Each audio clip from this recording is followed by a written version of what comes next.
আসসালামু আলাইকুম। আশা করি তোমরা সবাই ভালো আছো। আল্লাহর রহমতে আমিও ভালো আছি। আজকে আমি তোমাদের সামনে বীজগণিতের অষ্টম শ্রেণীর বীজগণিত নিয়ে আলোচনা করব। আজকে আলোচ্য বিষয় হচ্ছে গসাগু আমরা কিভাবে নির্ণয় করব তা আমি তোমাদের সামনে আজকে দেখাবো। তোমরা যদি শুরু থেকে শেষ পর্যন্ত দেখতে থাকো ইনশাআল্লাহ খুব সহজভাবে বুঝতে পারবে। তো চলো সমস্যা না করে আমি আজকে তোমাদের সামনে যে প্রশ্নটা আর কি সলিউশন করে দেখাবো তা আমি কিন্তু বোর্ডে লিখে রাখছি।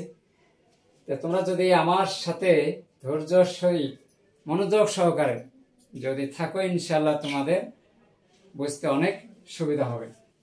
তো প্রথমে আমরা লক্ষ্য করবো এখানে কয়টি রাশি আছে। তিনটি রাশি আছে, x² - 3x, x² - 9 এবং x² - 4x + 3। এই হচ্ছে তিনটা রাশি আমরা এখানে গসাগু করবো আর কি।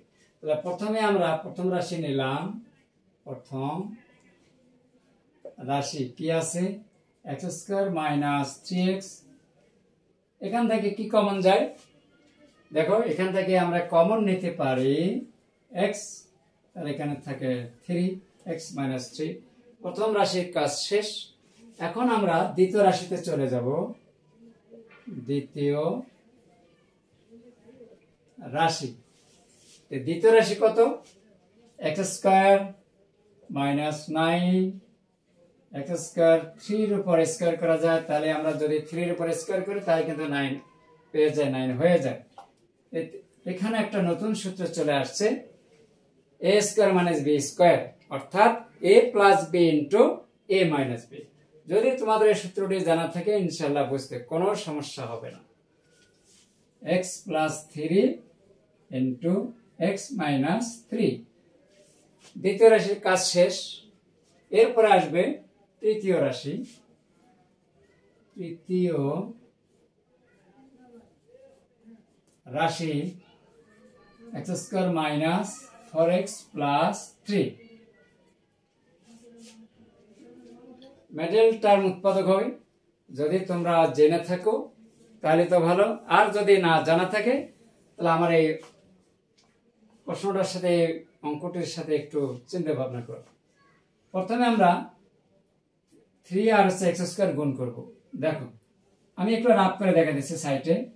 3x², উৎপাদক মানে হচ্ছে গুণ আকারে ভাঙ্গা। তাহলে কিভাবে হবে? এখানে 3x * x।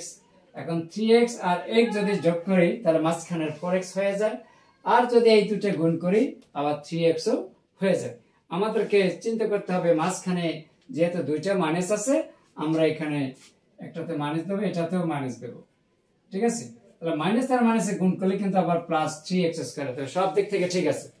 এই হচ্ছে আমাদের মিডল টার্ম উৎপাদক বিশ্লেষণ।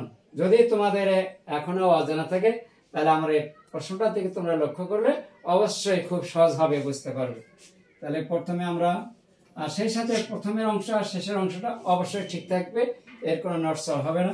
তাহলে এখানে আমরা লিখতে পারবো -3x - x + 3।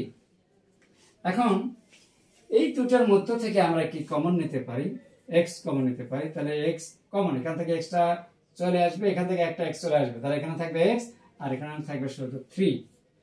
এখন এই দুটার মধ্যে থেকে কি কমন যায়? দেখা যায় কোনো কিছু কমন যায় না, কিন্তু আমাদেরকে মনে রাখতে হবে কোনো কিছু যদি কমন না যায় তার মধ্যে শুধু একটা 1 কমন যাবে, 1। তাহলে এখানে হচ্ছে x - 3।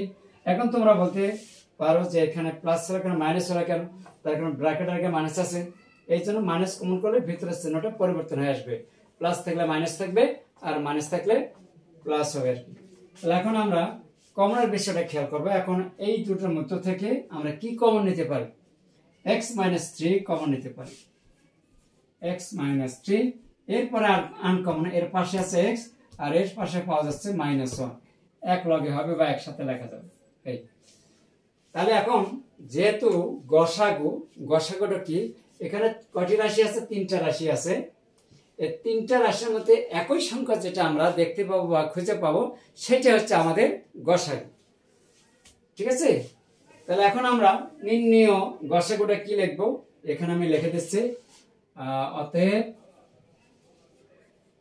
নির্ণেয় গ লসাগু হচ্ছে x minus 3 x minus 3 x minus 3 এই তিনটা রাশির মধ্যে আমরা x মাইনাস 3 খুঁজে পাচ্ছি বা কমন পাওয়া যাচ্ছে।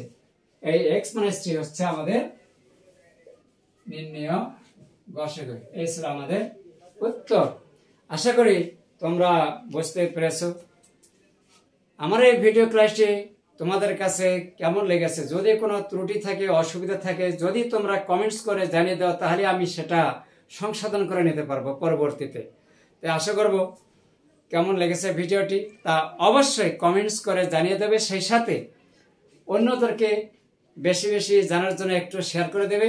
আর সেই সাথে অবশ্যই কিন্তু ভিডিও দেখার শেষ হলে একটা লাইক দিয়ে দেবে। ধন্যবাদ সবাইকে। ভালো থাকবেন, সুস্থ থাকবেন। আল্লাহ হাফেজ।